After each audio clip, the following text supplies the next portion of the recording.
The following is a presentation of the Pro Wrestling Report. Informative, entertaining, and real since 1998. From the PWR studios in Milwaukee, Wisconsin, this is the Pro Wrestling Report Post Show on Blog Talk Radio with your host, Damian Nelson. Welcome, ladies and gentlemen, to the Pro Wrestling Report Post Show for TNA Bound for Glory 2011. We're live from the PWR studios on Sunday night, October 16th.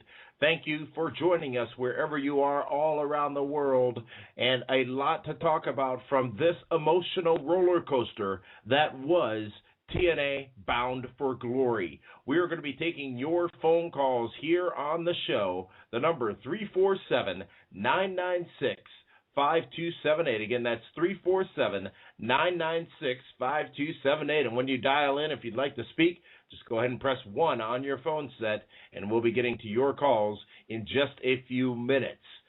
Before you do that, though, let's make sure that you all never miss an episode of the Pro Wrestling Report and click on that follow button right now. Follow the Pro Wrestling Report to never miss an episode. Joined here in the PWR studios by David Hero. David Hero, TNA Bound for Glory, just going off the air. Only one title would change hands tonight, but I believe that there are two major stories coming out of this pay-per-view event. The first of which would have been what many will call an emotional roller coaster dip, and that is the fact that the TNA World Heavyweight Champion is still Kurt Angle. An amazing World Championship matchup, but one that saw a interesting ending, and an ending that saw Kurt Angle get helped out of the ring, still with his World Championship belt. You know, watching that match, it was more or less of the two guys trading submission holds instead of actually wrestling. So it had a weird feel to it to begin with, instead of just doing some great mat wrestling and, you know, being the technical stars that they are. But boy, talk about a kabuki finish. That's just, I mean, honestly, I'm rather speechless. It just seemed like, you know, the finish came out of nowhere, and Kurt Angle, you don't beat Bobby Roode that way. You don't, but Kurt Angle did tonight, and I think what may have led to some of the uniqueness of that particular matchup was the time left for that matchup because of the previous matchup, which was Sting versus Hulk Hogan. It was a fight, and it was for control of the company, control of TNA Wrestling. And David Hero, I am one to say, going into this matchup, actually until earlier this week, I questioned the logic behind doing it. I questioned the interest of fans in this fight. I questioned whether or not Hulk Hogan and Sting could deliver anything worth watching in the ring. And I am pleased to say that I was not just wrong, but damn wrong. Because TNA presented within that contest tonight probably the most emotionally exciting moment in the history of that company, and without a doubt, they delivered the loudest pop in the history of that company when Hulk Hogan ripped off his shirt and brought back into Philadelphia Hulkamania, and it ran wild all over Immortal. This happening after Sting makes Hulk Hogan tap out. Hogan tapped out to Sting. Hogan loses the matchup, thus losing the company and the control of the company to Dixie Carter. But earlier in the night, David Hero, we would hear Eric Bischoff reveal that he was the father of Luke. He was the father of the referee, Jackson James. And obviously that was setting up what would happen in the matchup. It was Sting saying to Hogan, as all of Immortal attacked Sting, it was Sting saying to Hogan, help me. And seemingly Hogan turned that corner. And saw the red and yellow again. Because he went total Hulkamania mode. And David Hero, this is almost like WrestleMania 18, when the fans wanted it so bad. I think they knew they wanted it then. They didn't know they wanted it tonight. But I will tell you this. The reaction that this fan had, and the reaction that all of our fans, especially those of you who follow us on Twitter and our Facebook page, all over the world, erupted in unison when Hulkamania returned. How can you not? I mean, that's what most of the wrestling fans have been brought up with, has been Hulkamania, the red and the yellow, the real American. And you know what? Hulk Hogan's not going to put himself in a match where he's going to look terrible. I thought for a guy that has had 8 or 9 back surgeries, I thought he did well. He knew what his limitations were. But I have to give credit to where credit is due. Sting did a hell of a job.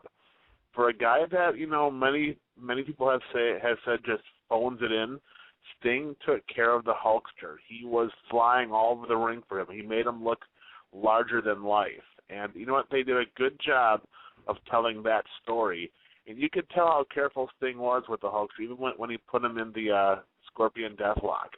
I thought obviously it wasn't the best match of the night, but let me tell you something. It was the loudest match of the night. There were no big spots. There was nothing out of the ordinary. It's just 2 legends, 2 old school guys that know how to go out there, tell a story, and that's exactly what they did. And kudos to both of them. I thought they did a fantastic job. One point that should not go undiscussed, and it's a point made by a user in our chat room right here on Blog Talk Radio, where hundreds are discussing Bound for Glory right now. Username RKO Taker saying Hogan was kidding when he said he wasn't taking any bumps. For those of you that don't know, at a recent Hogan and Friends event, he said he was not going to be taking any bumps in the ring against Sting. He lowered those expectations deliberately and got in there, and he didn't bump his ass off, but he bumped enough to do what needed to be done in that matchup. And, I mean, David Hero, these 2, you said legends, they are professionals. Say what you want about Hogan and his self-serving nature. Say what you want about Sting and his sometimes calling it in. Tonight, they showed what they can do in that ring, what they have done in that ring, and they did it without even putting on a wrestling match. As you said, it wasn't the best match of the night at all. There's no way. But was it the most entertaining? Was it the most invested? Probably. It had the best finish. Probably it was all of those things. And I say even before Hulkamania returned, if you will, when Hogan started hawking out right in the first few minutes of the matchup, that crowd went crazy then, and this fan went crazy then.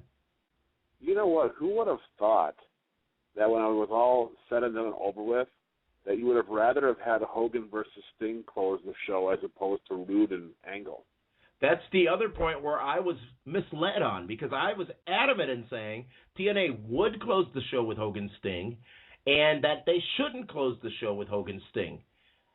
They should have closed the show with Hogan Sting. Absolutely, because that's what everybody would have left the building talking about. Instead, right now, people are filing out of this building in Philadelphia, scratching their heads saying, what the hell just happened? Someone got pinned that easily without a finish?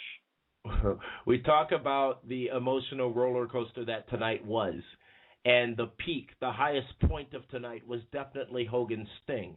But to go right down into a valley after that, and to leave all these fans who were willing to, at that moment with Hogan Sting, give TNA that chance it needs, are no longer interested in doing so because of what happened with Angle Roode. Now, I think in fairness, clearly, Angle Roode, I would say, didn't end the way it was supposed to.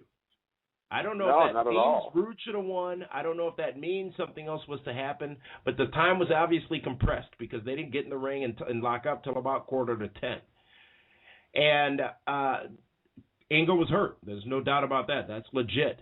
And Angle did have to be helped out. Now, the way Angle was being helped out tonight, that's not atypical for Angle once he gets back behind the curtain.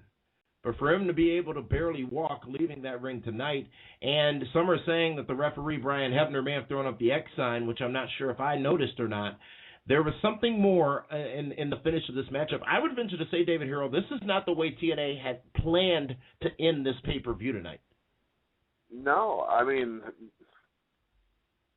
no, it wasn't supposed to go like this at all. And it's kind of interesting now that, with hindsight always being 20/20, you saw the tweets from Hogan and AJ Styles over the weekend, battling back and forth. There's some funky stuff going on right now in that TNA locker room, and I am very curious to see how the next couple weeks of TV is going to play out. This is going to be, from what I'm gathering, from what I'm seeing, and from what I'm hearing, it's going to be very, very interesting. I think TNA's future is, there's going to be a whole lot of stuff going on in the next 2 weeks that's going to dictate which way TNA is going to be going. Yep. That's all I can say of right now, but I'm telling you right now, tomorrow night's PWR show, because obviously these Brewers aren't going to be able to, go 7. We're going to have one hell of a show tomorrow night, because I'm going to definitely be efforting a bunch of stuff, put it that way. Well, and it's no secret that from the fan standpoint, Bobby Roode was the guy tonight. The fans were chanting Bobby. TNA built Bobby Roode up in a way that, David Hero, there's no chance in hell they planned for him to end not walking out with that World Championship belt tonight. The videos, the vignettes, the story, the push, something went very stray. And did Hogan and Sting tonight prove to the naysayers in TNA what they've been saying all along, which is we're bigger stars than you've ever been and will ever be? Oh, absolutely. I mean, those two guys, hey, you know what? They didn't have a match like Kendrick and Aries, okay? But those guys went out there and they captured the emotion of the crowd. Mm-hmm. That's what they did. That's exactly what they did. And one question that was posed via Twitter tonight that really did perplex me was, during the Hogan-Sting match, the question was, is this really any worse than anything WWE is doing right now? I'd love to hear your answer to that, David Harrell. Is it worse than anything that E is doing right now? Speaking about the TNA pay-per-view, Bound for Glory, speaking about Hogan-Sting, the question that was asked via Twitter, and I'll try to find it so I can give proper credit here, was, is this really any worse than what WWE is doing right now? I think there's a better payoff with what the E is doing. I mean, there's more of, listen, the way that main event match ended tonight was so left wide open. I mean, you didn't know if, now that Dixie has her company back, if she's going to come out to restart the match because, she has that heat with Kurt. But Bobby Roode just sat there with his head in his hands. Mm-hmm. It was just too weird. There was no emotion. I mean, he should have been more frustrated. And, sometimes the E does things that are goofy, but at least it's a little bit more well laid out, a little bit better planned. But I don't know, man. This is just weird. It was such a good pay-per-view. It was going so well. It had to. It had to end with Roode winning. There was no other option after that Hogan-Sting match. It had to end with Roode winning the championship. And all those thousands of people in Philadelphia, and Tess said millions, but trust me, folks, there weren't millions watching on pay-per-view. But the people watching on pay-per-view needed, for the sake of TNA, for the sake of that company, they needed Bobby Roode to win that championship title so that the fans feel that they got what they expected and got what they wanted tonight. And that, unfortunately, as the credits roll on Bound for Glory, is not where TNA is, and it's leaving a stain on this, what was overall a good pay-per-view, if not great pay-per-view, but you leave people on a good note. You leave people on a high note, and Bobby they didn't do that tonight. Bobby Roode could have won. Immortal could have come down, throw him on the shoulders and celebrate, and then let Kurt beat him on Impact on Thursday night. Just give him that rub, let him be elevated. Let them create another star. Just bad business tonight. Yeah, but I think there's more to this story, and I would expect that we would have a lot more to this story tomorrow night on our ESPN radio show. If they choose to not build new stars, this is the beginning of the end for TNA wrestling. Now, that's an interesting point, because as we've been talking about how great Sting Hogan was, I think tonight was the definition of why a Hulk Hogan should be wrestling or should ever get back in the ring. And I made this point with Ric Flair several times.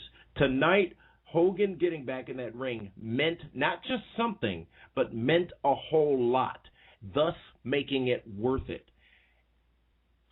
going forward, they can't do this again. They can't recreate the magic that was there tonight in Philadelphia. And if they try, as you just said, it's going to be an epic fail, as the kids say nowadays.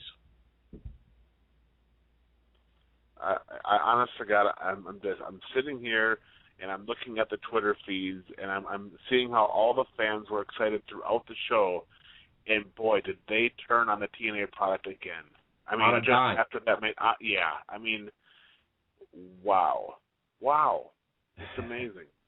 It is pretty intense, and also intense is the conversation going on right now in our chat room here on Blog Talk Radio. Hundreds of you discussing right now this pay-per-view and the goods and the bads. Of course, most people focusing on the bads of this pay-per-view. These weren't the only two matches on the pay-per-view. We'll go over those in just a few minutes, but we want to make sure all of you head over to our Facebook page, facebook.com/ProWrestlingReport. We want to hear your grade on this pay-per-view, pass or fail.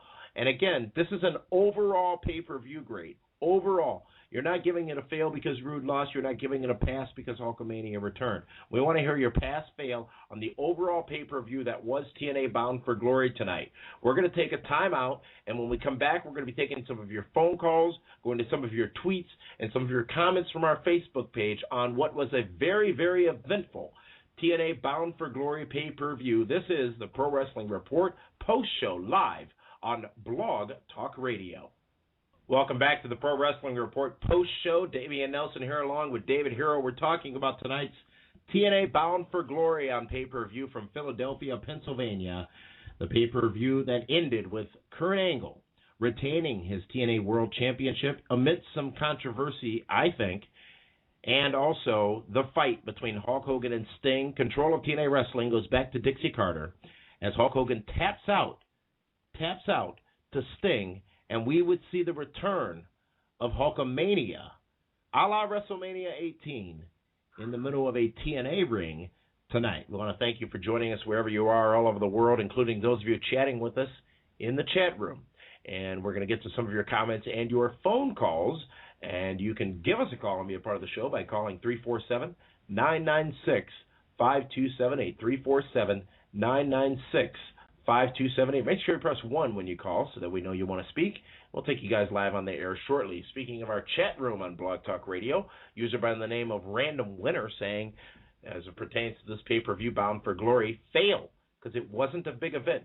A good pay-per-view, but not the best or biggest for TNA. And David Hero, that's a very interesting point that's made, because TNA has been telling us, not just leading up to the pay-per-view, but all night long tonight, this is their biggest pay-per-view of the year. This is the biggest pay-per-view of the year.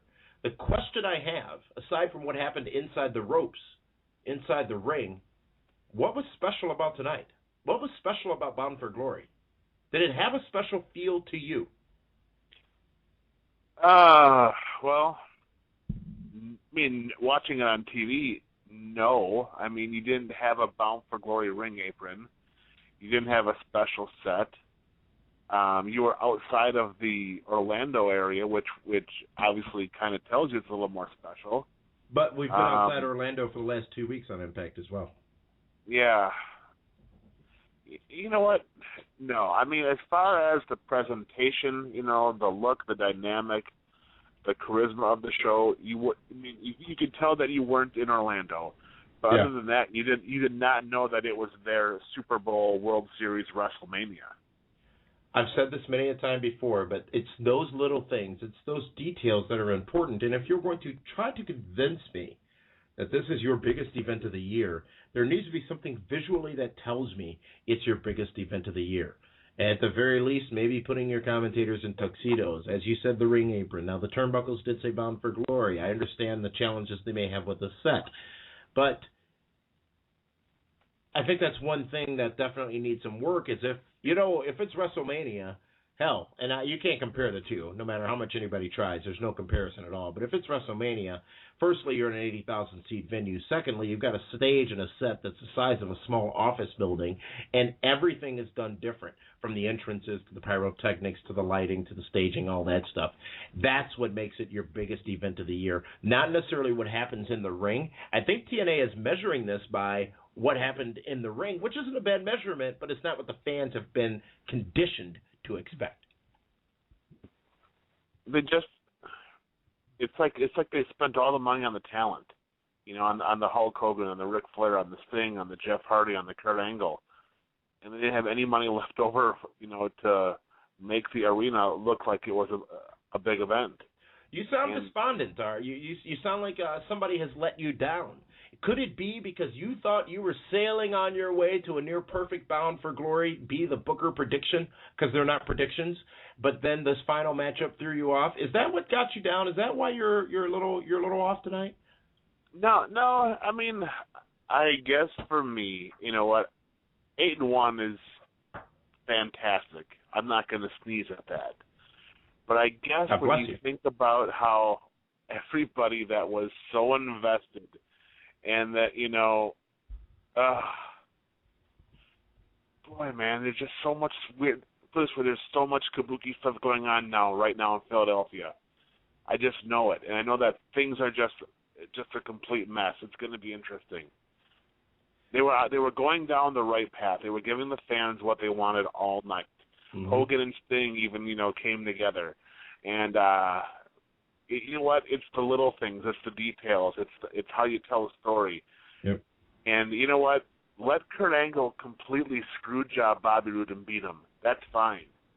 But they didn't even do that. It was a complete botch of a finish, which just makes everybody uncomfortable.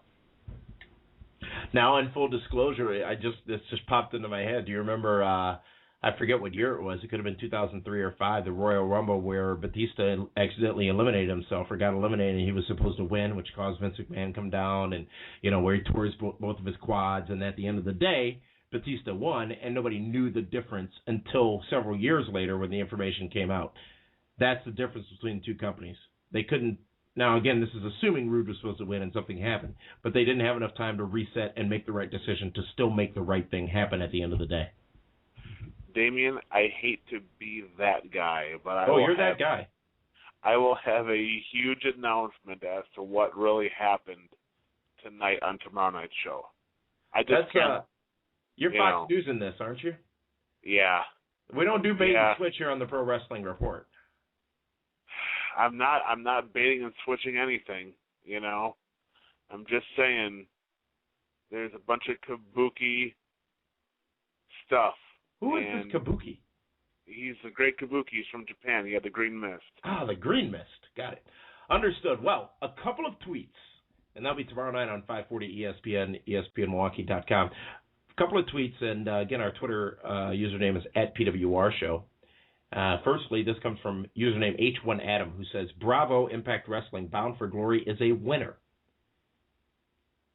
Saul Perez Jr. saying Brian Hebner did throw the X sign after Kurt pinned Bobby. The X sign doesn't mean anything. I wish people would stop saying that. It happens too often now. It doesn't mean as much as it used to anymore. It meant Jeff Hardy couldn't wrestle at Victory Road. Well, that's different.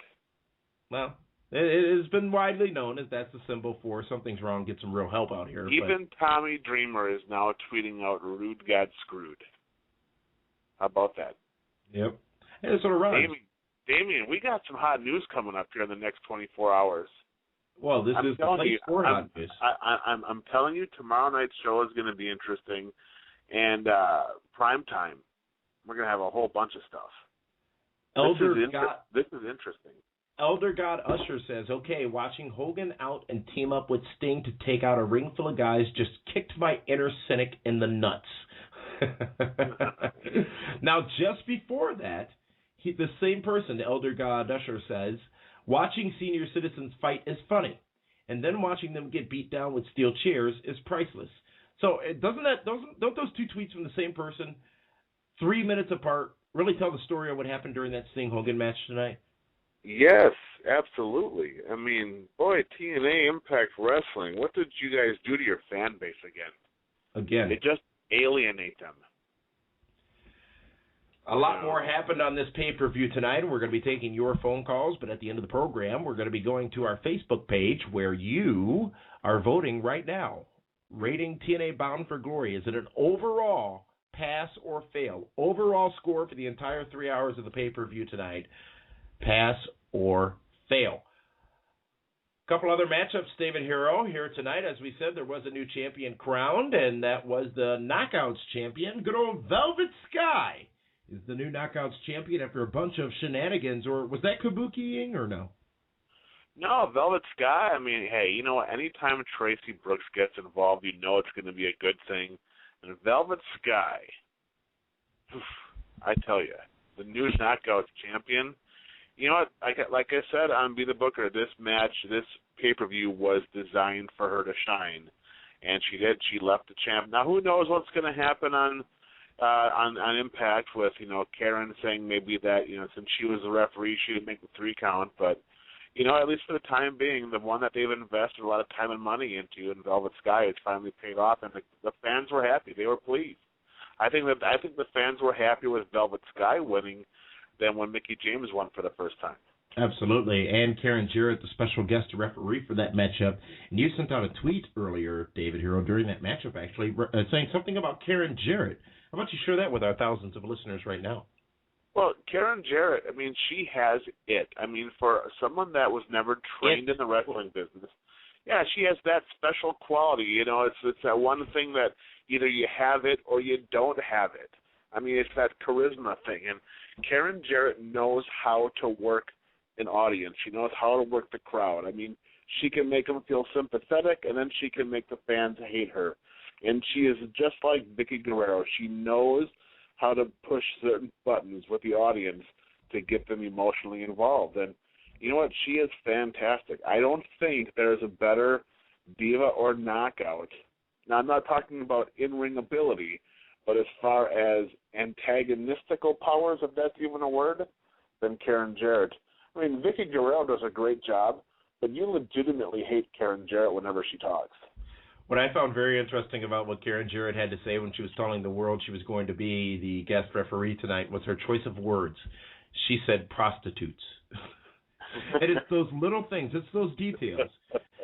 That is much more impactful than whores, sluts, anything like that. Prostitutes. It was great stuff, classic stuff. And Karen Jarrett was the special guest referee for that matchup tonight, and Velvet Sky is indeed the new Knockouts champion. A lot of very happy people, as you said, David Hero, about that matchup as well. But that would be the only title that would change hands tonight, but we would see some championships defended in some very good matchups as well, specifically a double Austin Aries retaining his X Division championship over the Brian Kendrick.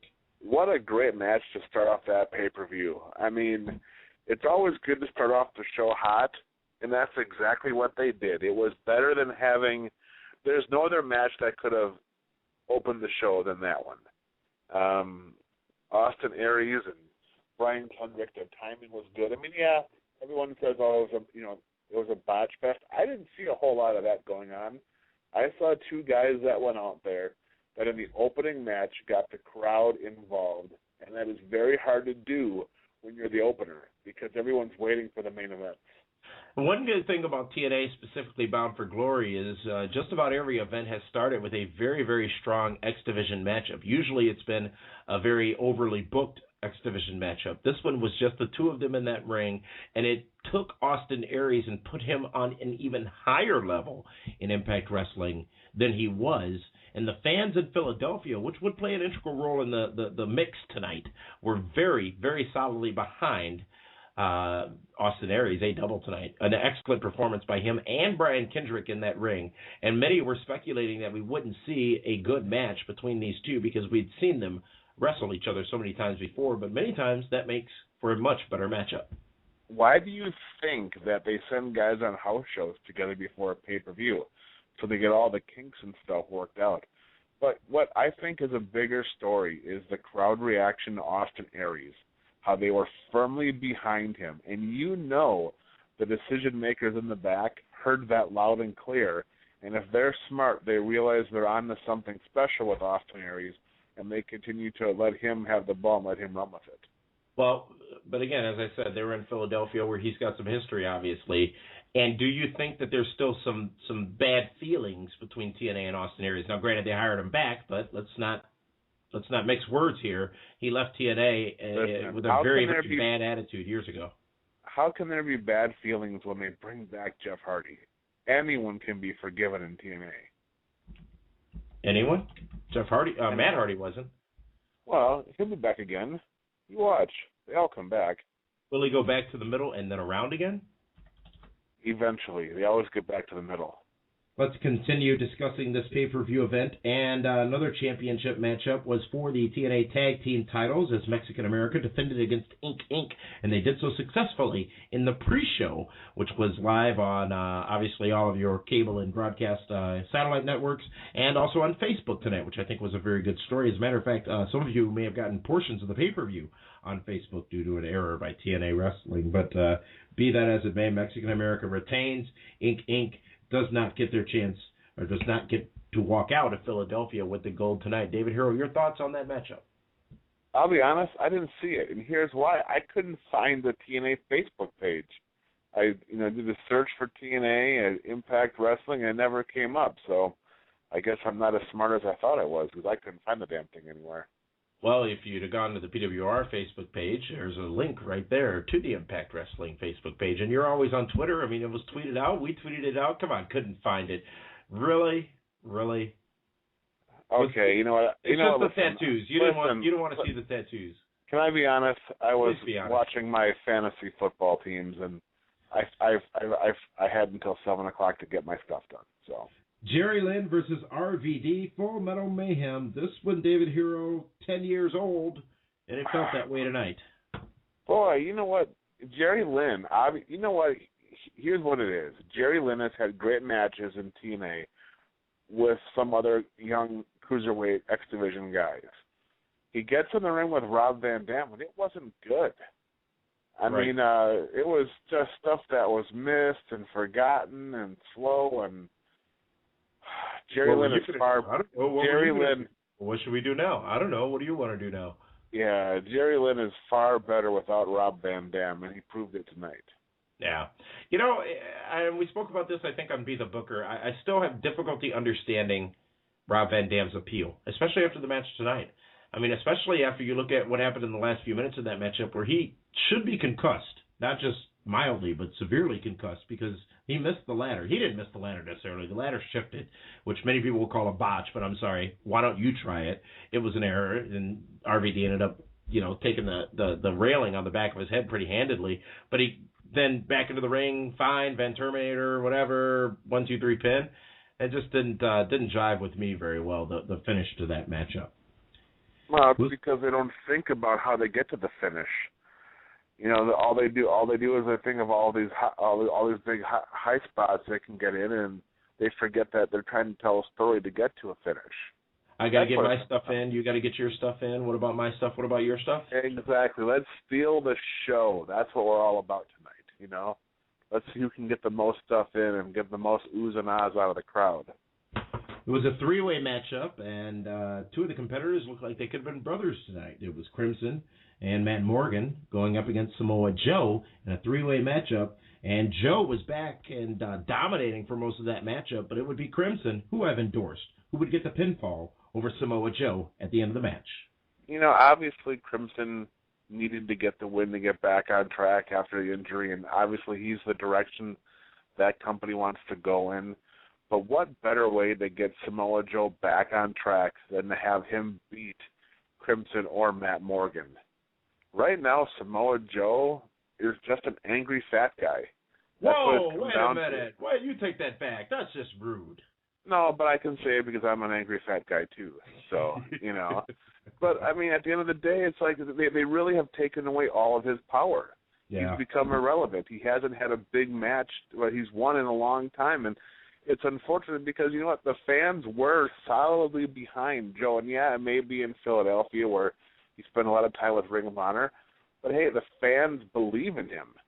And it's just not the fans in Philly. It's the fans all over the place that like Samoa Joe. But for some reason or another, he's just not in favor with the guys that make the decisions in the TNA offices.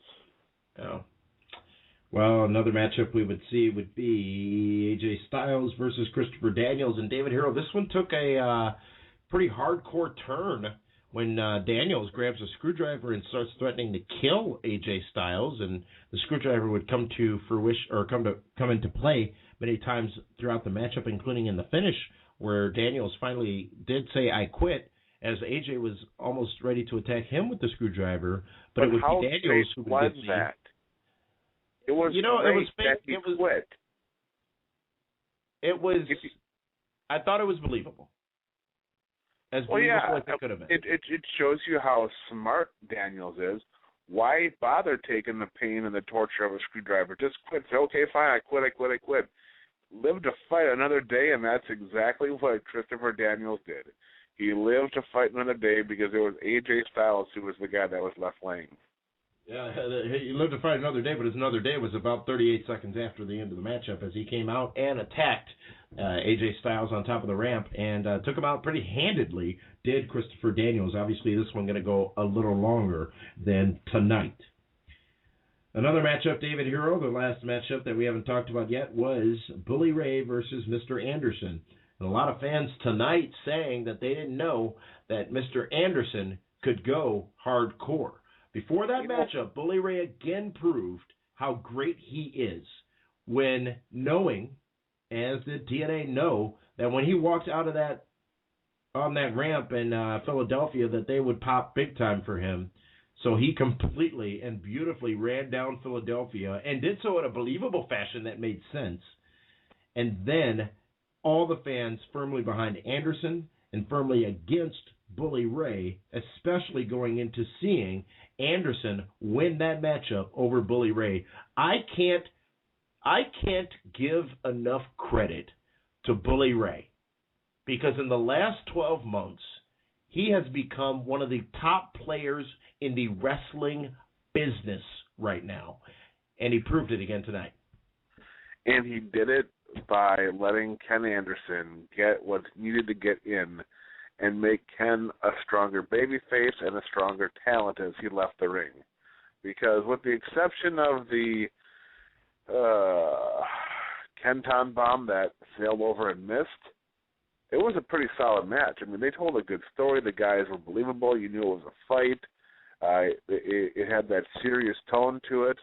And then finally, the mic drop or the mic check to the table is what got the points for the Super Friends. But I thought overall it was a solid match. It was probably one of Ken's better matches since he's been in TNA. I would say it's probably been his best match since he's been in TNA. The storytelling in that matchup and the emotional investment that they pulled from that audience was pretty tremendous. Mm-hmm. Yeah, I mean, and the fans were into it. They believed, and they hated Bully Ray. They even that one lady was even throwing a beer on him, and overall it was a fight. It was a good match. It was far better than I thought it was going to be. I thought Bully Ray was going to take liberties with Ken being in Philadelphia, but at the end of the day, it was solid. And those were the matchups tonight at TNA Bound for Glory. Again, you're not going to hear my opinion on it. David, you will get to share yours later, but we will hear from all of you listening out there who go to our Facebook page, facebook.com/Pro Wrestling Report. You can vote right now. Overall score for this pay-per-view tonight, pass or fail. Your comments continue to fly in on our Twitter account at PWR Show. A comment from Lord Chaos. Username Lord Chaos, at Lord Chaos on Twitter. All that build for what? Bobby Roode was the hope for a new, fresh direction. Now it's the same old lame storyline. Maybe that sums up a lot of fan sentiment tonight. We're going to take another timeout, and when we come back, it's your phone calls talking about tonight's TNA Bound for Glory pay-per-view. Very interested to hear what all of you have to say out there in the universe. This is the Pro Wrestling Report live post-show on Blog Talk Radio. We're taking your calls at 347-996-5278 in just a few moments. Stay tuned. Missed an episode on the Pro Wrestling Report? Thanks, pal. Subscribe to the show on iTunes and take the show with you wherever you go, even in the bathroom. The Pro Wrestling Report. Informative, entertaining, and real since 1998. But you already knew that. Welcome back to the Pro Wrestling Report post-show live here on Sunday, October 16th of TNA Bound for Glory 2011. A new Knockouts champion crowned in Velvet Sky. Sting defeats Hulk Hogan by submission, tap out if you will. And Kurt Angle is still the TNA World Champion. Damian Nelson along with David Hero. We're going to be taking your phone calls. And in the interest of time, I want to make sure we try to get to as many people as possible. So please, once we acknowledge you by the area code from which you're calling from, share with us your name and the city you're calling from. Move right along to your question, comment, or statement, and allow us to move on to the next line. David Hero, are you ready to go to the phones? Absolutely. It's your favorite part of the show. Let's go to our first caller calling us from the 563 area code. Caller, what's your name? Where are you calling from? This is Mike from Iowa. Hello, Mike from Iowa. Your thoughts on the pay-per-view tonight? I honestly, tonight to me just felt like Impact. Some of the matches just felt a little, there was a couple good matches, but overall, I couldn't even tell it was Bound for Glory. It's supposed to feel like, their biggest pay-per-view, but yet I just didn't get that overwhelming feeling that, like it was even a pay-per-view at all, to be honest with you. All right, and thank you very much, Mike from Iowa. And David Hero, that's a very good point, one that we sort of touched on earlier with there being nothing aesthetically different about the show. However, I would say that most of the in-ring action and the happenings that we saw tonight on the pay-per-view were nothing that we would have seen on Impact. One thing that maybe should have happened on Impact, though, was this whole Jeff Hardy, Jeff Jarrett thing. The fans in Philadelphia are not at all a fan of the King of the Mountain. And they were not at all. They weren't any more of a fan of Jeff Hardy. It was a good pull apart, a good fight. They both did it very well. I think they built well to it with during the pre-show. Jeff Jarrett being upset that Jeff Hardy wasn't going to be, or that Jeff Hardy was going to be in attendance at the event. But this whole thing, I don't know if this was the right place to do it, and I'm not sure if the fact that the fans didn't buy into it tonight, it's going to move forward in a way that TNA wants it to. You know what, Damian? TNA needs to reboot. As good as tonight's pay-per-view for me was a pass, but the way that they finished, it just shows that they need to reboot this whole company, and they need to do it quick. Because right now, for us, the main stuff we're talking about is Hogan and Sting. Yes, Ken Anderson had a great match with Bully Ray, but with Bobby Roode and Kurt Angle ending like that, it's just disarray. I don't know if anything else really matters right now when you can't get your world championship match correct. And this is now the second time this year where this has happened. I'm not sure you can compare the situations, but I think it's two entirely different scopes from what happened at Victory Road to what happened at tonight. But at Victory Road, you started a 12-month clock on TNA Wrestling, David Hero. Is that clock still ticking? Still ticking. Absolutely. Wow. All right. Well, let's go. And you know what? Listen, for me, tonight, this is one of their best pay-per-views. I thought the guys did a great job. It was hard work. It was good effort, with the exception of you not knowing the name of the pay-per-view because it wasn't really plastered anywhere throughout the evening, and the fans not holding up any signs throughout the evening. I thought that the in-ring action was solid. It was good. Unfortunately, I'm stuck on one match, and that one match was the one that was going to be the one that would decide the future of TNA wrestling. And Kurt Angle is a superstar. He's fantastic, one of the best in the world. But it was time to pass the torch, and it wasn't done. Do you think somebody went to the back tonight and said, "I hate this bleeping place"? You know what? It wouldn't surprise me. Some of the things that I'm now reading and seeing and hearing about is shenanigans happened today in the TNA booking meetings, and things were changed. Let's go now to our next caller, who's calling us from the 504 area code. Caller, you're live. Hey, Damien, it's Brian from New Orleans. Hey, Brian. I just wanted to say, like going into the main event, I actually enjoyed this pay-per-view. I thought it wasn't great, but keyword was fun. Every match had some element of fun to it. Mm-hmm. But that main event, because Bobby Roode was just, I actually believed that he was going to be the next, not necessarily the next big thing, but he was going to be the guy. Yeah. The guy who delivers the death blow to Immortal, because it was all but done. But he was going to deliver the death blow to Immortal 1 year after it began by taking the championship from Kurt Angle, who, in my opinion, needs to go, or at least take a notch down, because he obviously can't go because something happened and ruined the main event. But it was just it just went to the peak, and it just didn't get over the top of the mountain. All right. Well, you put it very eloquently. Thank you very much, Brian, from down in New Orleans. And let's go to our next caller now, who's calling us from the 530 area code. Caller, you're live. Hi, Damien. This is JR from Mount Shasta, California. Hey, JR from California. I just wanted to echo what I've been hearing. It was just one of those nights. I thought everything was going good, and then that main event just really left a bitter taste in my mouth. It was kind of like when everyone's telling you got to go to this restaurant, try this new steak. You know, you get there, and the soup was good, the salad was good, but the steak sucked, you know. Fantastic. I mean, I just couldn't – I feel bad because I know all the guys really busted their butts. I thought Anderson and Bully Ray stole the show. And I even loved the Hogan match, and I was really not looking forward to that. But, I mean, I was just really let down with Bobby Roode not getting that win. Wow. Well, thank you, JR, for that call. And again, you guys are putting it perfectly tonight. I think the sentiments are fairly similar across the wrestling world tonight, David Hero. And it's unfortunate.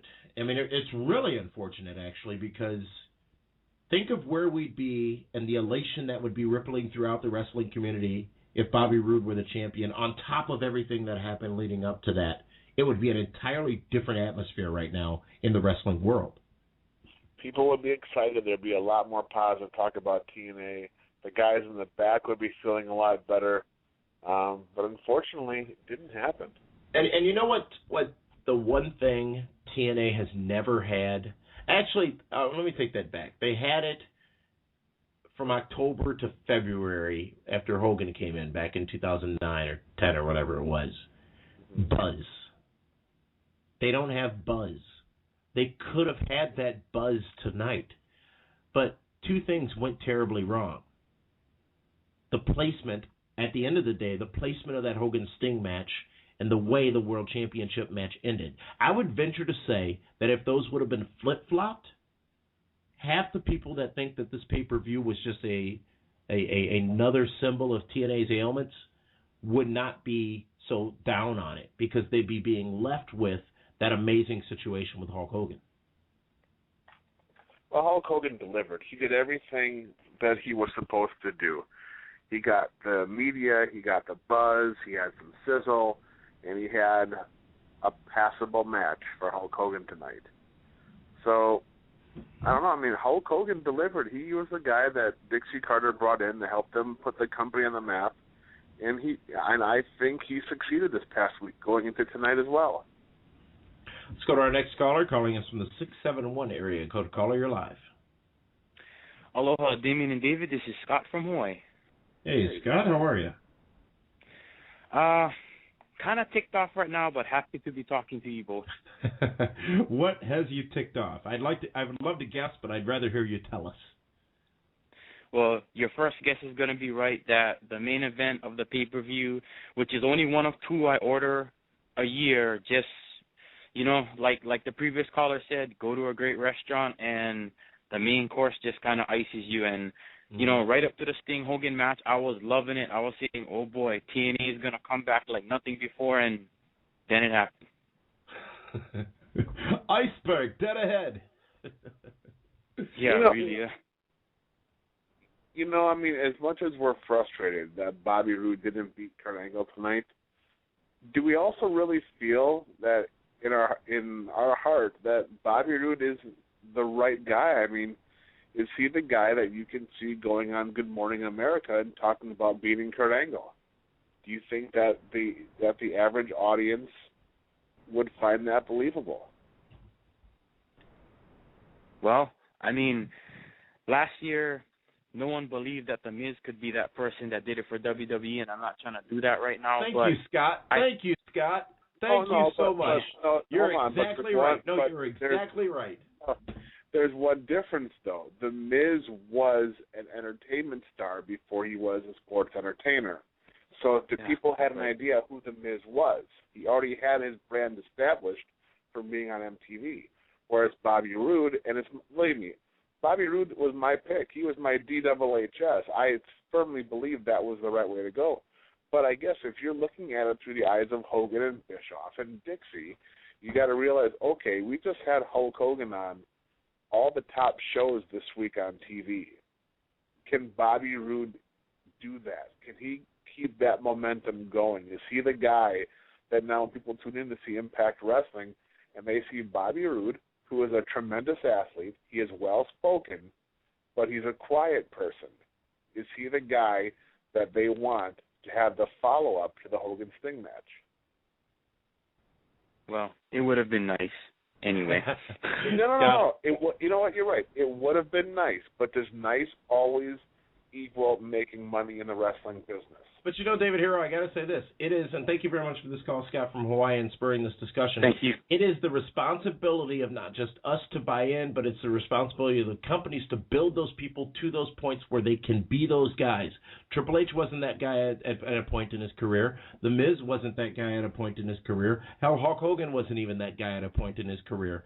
So if you're TNA, isn't that why you have a Ric Flair, a Hulk Hogan, a Sting, and a Kurt Angle, a Jeff Hardy, is you could put them out there and have them go to the media outlets and do that stuff where you can take a chance and do this with a champion that most of your fans seemingly wanted to see be champion. Hell, as you even said, maybe if it's only for a week, 2 weeks, or a month, the journey was done so well by TNA that it seemed as if, and I'm going to say this, it seemed as if they owed the fans a Bobby Roode win tonight. Oh, I'm not saying that. I'm not blaming me. I am agreeing 110%. Bobby Roode should have been the guy. But boy, what went on in those booking meetings for them to decide, hey, this isn't the direction that we want to go into right now? Well, that's the answer that everybody's waiting to hear, and we're gonna move on to our next caller, who's calling us from the 517 area code. Caller, you're live. Gentlemen, how are you tonight? Fantastic. This is Eric from Michigan. I'll call and talk about Raw tomorrow, but I just wanted to say I held fast to the whole not watching Impact anymore after the whole drug Hardy thing that happened, but I have a question for you guys and see if you guys think you can answer this. This past week, one of the higher-ups at Spike TV has left the company, and apparently the guy who's taken his place is not high on Impact as it is. Mm-hmm. So where do you see this going, and do you think that maybe this is what played into the whole problem that happened tonight? And if not, where do you think it's going to go from here due to what happened tonight? Thank you for that call, Eric in Michigan. What you're talking about is, I believe it was the Vice President of Sports and Specialty Programming on Spike TV, moving on, and was replaced this week. And the question that many have out there is, what does this mean for Impact? Now, a lot of times these moves mean nothing, but equally they mean a lot. And this Impact has to prove itself. If you look at its ratings compared to 1 year ago, the ratings itself may not be substantially different, but I believe it's about a 25% drop in all key demographics over a year ago. If Spike has an opportunity for a better producing show that doesn't cost them $250,000 a week, they're probably going to take it. And I would venture to say Spike has an out in that contract as long as they want. But I also hear, David Hero, that there's only about a year left on that contract with Spike, if not less than that. So that's why TNA really needs to get this product where it's supposed to be, because why else would Spike want to renew it? I mean, there's no return on investment right now for them. And that's what it means, and that's what it's all about, is that ROI and that return on that investment. And we talked about that on our TNA in-depth series. And, if you look at that 3-week series that we did, David Hero, that's available at our website, pwrshow.com, a lot of the stuff that happened tonight we talked about some weeks ago about being some of the problems and some of the good things in TNA wrestling. So that train is still barreling down the tracks as we go to our next caller, who's calling us from the 202 area code. Caller from the 202, you're live. Hello, caller from the 202. All right, it was just fun listening to your music there. Let's go to our next caller from the 269 area code. Caller from the 269, you're live. Hey, this is David from Michigan. Hello, David from Michigan. There you go. I'm kind of baffled. I mean, besides the main event, I won't even go there, but I marked out when I seen Hogan turn on Immortal. I was like, whoa. I mean, that was just like the moment of the night, I think. You know what? I'm not afraid to admit, as a wrestling fan, I'm not afraid to admit that I had, during that whole thing at the end, goosebumps at times because it was so cool. And it was not just marking out for it. It was really being proud of, and you made this point earlier, David Hero, proud of both Hogan and Sting. And proud that I could still be worked. Because, remember, I was one of the big naysayers about this whole matchup. And I was damn happy to be wrong about it, watching it tonight and watching it happen, because Hogan did the right thing at the end of the day for Hogan and for TNA Wrestling, at least in the middle of that ring tonight, and Sting did as well. So by you saying you're wrong, you know what that means, don't you? It means I was right. No, it doesn't. It just means I was wrong. There's no one else involved here. And I am that big a man. I am that big a man that I could sit here and admit when I'm wrong. But Hey, I won't be wrong on December 3rd when I whoop Chris Masters' ass in the middle of a ring, and I guarantee you that what all the fans want to happen that night will happen that night. There'll be no Roode ending to that matchup. No, yeah, you just be it. You know, you're lucky that Masters David doesn't have a Michigan's spike pile driver. David from Michigan's on the phone. David, more thoughts on the pay-per-view tonight or no? Yeah, and like you guys said earlier, like, I'm 28, so I watched the whole ECW with RVD and Jerry Lynn, and I just didn't care about the match. I didn't care about it really at Destination X either. Right? You and me both. Again, I mean, I understand A Michigan guy that doesn't care about Rob Van Dam. That's amazing. I do believe Rob Van Dam. I was never a big fan of him, but I mean, I'm more of a Taz fan myself. But in Sabu. You're more of a Taz fan, you said? Yeah, in Sabu back in the day. Back in the day. Very important. Okay, good. All right. Thank you very much for that call, David from Michigan. And David from Michigan brings up an important point, and you talked about earlier tonight, before the pay-per-view went on the air, that it was two people's responsibility to really tell the story and sell the pay-per-view tonight, that being Mike today and Taz. How would you rate their work tonight? I think on a scale of 1 to 10, I think they're at a 7. I thought that at times they did really well. Other times they just got caught up in being themselves. Mm-hmm. Yep. All right. Well, thank you for that call, David in Michigan. Just a couple more callers to get to here now. Let's go to our next caller, who is calling us from the 318 area code. Caller from the 318, you're live. Hey, this is Will from Louisiana. Hey, Will. Hey, I'm sorry I'm usually the guy that likes to come on here and say positive things about wrestling pay-per-views and abuse the negatives. But I'm reading a tweet that the Pope had retweeted. It says, so now TNA screwed up with Bobby Roode like they did with the Black Pope last year at Lockdown. # shaking my head. So now that that's out of the way, I want to say that Anderson and Ray had one hell of a match, and so did AJ Styles and Christopher Daniels. And overall, this was a pass for me, even though the main event was, questionable, to say the least. To say the least. All right, well, down in Louisiana, thank you so much for that call. And David Harold, the theme has been very consistent tonight with our callers. They wanted it to be good. They thought it was good. At the end of the day, they got left with nothing. Yeah, it kind of sounds like you at the casino, you know, and boy, the fans spend $40, $50 on this pay-per-view because, you know, there weren't a whole lot of stream comments going on, but except the idiots not the idiots, my apologies, but except for the unscrupulous ones that would put their stream links on Twitter. I mean, guys, in all seriousness, that is a federal offense. I would recommend you keep it to yourself.